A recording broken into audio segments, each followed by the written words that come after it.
जी मैं एडवोकेट सुदीप कलकल और जाट आरक्षण के दौरान ये मेरे साथी सोमवीर हैं, धर्मेंद्र हुड्डा है, गौरव बुधवार है।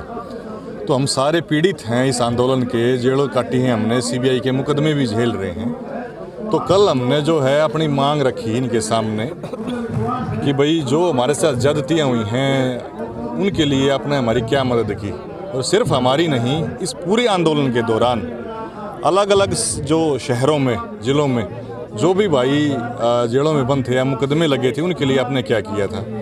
तो इस बात पे इन्होंने अपनी गलती स्वीकार की है यशपाल मलिक ने कि भाई हाँ, हमसे कहीं ना कहीं कमी रही है और इस सभी चीज़ों में हमारी मदद की है इस गांव के सरपंच श्री ओम प्रकाश हुड्डा जी ने।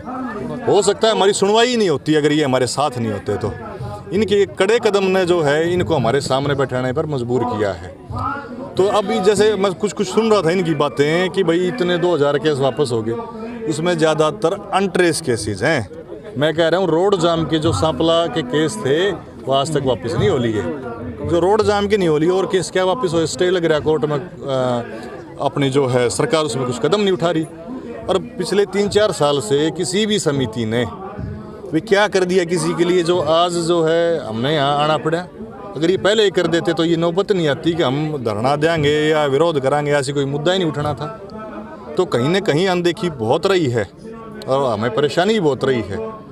इस वजह से आज हम यहाँ पे हैं और काफ़ी चीज़ें जो हैं वो मोल्ड की जा रही हैं अपने तरीके से, अपने आप को अच्छा पाक साफ बताने के लिए। लेकिन इन्होंने हमें आश्वासन दिया है कि इस महीने के अंत तक हमारी जो भी समस्याएं हैं, जो भी मांग हैं, वो सारी मान ली जाएंगी। और अगर मान लो ये अपने वादे से मुकरते हैं, पीछे हटते हैं, ऐसे ही लटकाते चलते हैं, तो हम जो हैं गांव-गांव घूमेंगे, सारे खापवाड़ों को साथ लेंगे अपने। ये सरपंच साहब है, ये हमारा साथ देने के लिए इन्होंने अपने पूरा वादा किया है हमें कि अगर कोई कमी छोड़ते हैं, वादे के खिलाफ जाती है ये कमेटी, तो ये हमारे साथ खड़े होंगे। जैसे गाँव हमारे साथ खड़ा होगा और हम फिर से आंदोलन की राह पर आने के लिए मजबूर हो जाएंगे।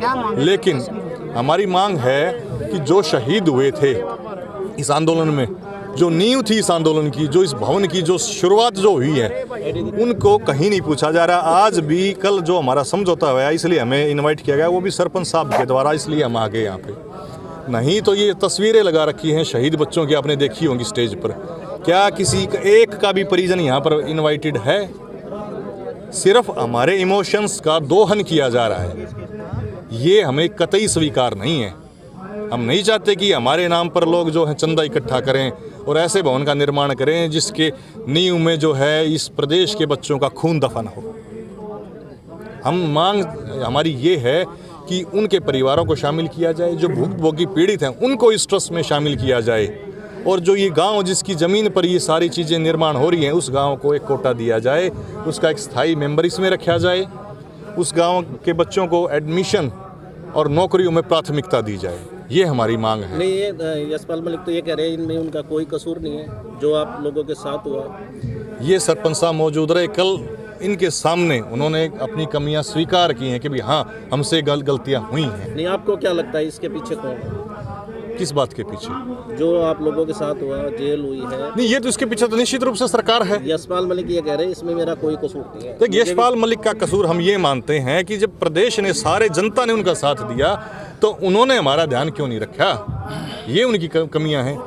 हमारे लिए वकीलों के पैनल क्यों नहीं बनाए गए जो पैरवी करें अलग अलग जिलों में? मात्र एक जिला जो है झज्जर, वहाँ जो ये प्रधान है रणधीर कड़ोदा, उन्होंने अपने पर्सनल उससे पैरवी की है।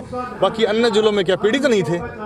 वहाँ भी पीड़ित थे। वहाँ के बच्चों को संभालो, जेल में उनके परिवार बर्बाद हुए हैं।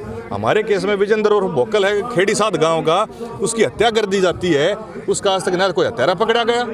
उसके परिवार में उसकी पत्नी, 2 छोटी बेटियां हैं, उनको आज तक कोई आर्थिक मदद नहीं दी गई समितियों के द्वारा।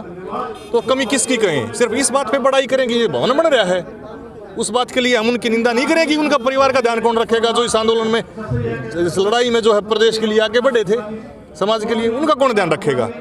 अगर किसी चीज़ के लिए अच्छाई करोगे तो उसकी बुराई भी मिलेगी अगर आप कोई गलत काम करते हो या ध्यान नहीं रखते हो तो। यशपाल मलिक जी कह रहे हैं कि हरियाणा के 200 के लोग ऐसे हैं जो राजनीति करके इस समाज को तोड़ने का काम कर रहे हैं, और इस तरीके की बात उन्होंने अभी। अब जी, आप मेरा विरोध करोगे और मेरे मन में कुछ ऐसी गलत बातें हैं, मैं भी यही आरोप लगा दूंगा, भाई आप बिके हुए हो, आप सरकार के आदमी हो, या फलां उससे मिले हुए हो। इस बात का प्रूफ कौन देगा कि हाँ ये उस चीज़ से जुड़ रहे हैं वाकई में?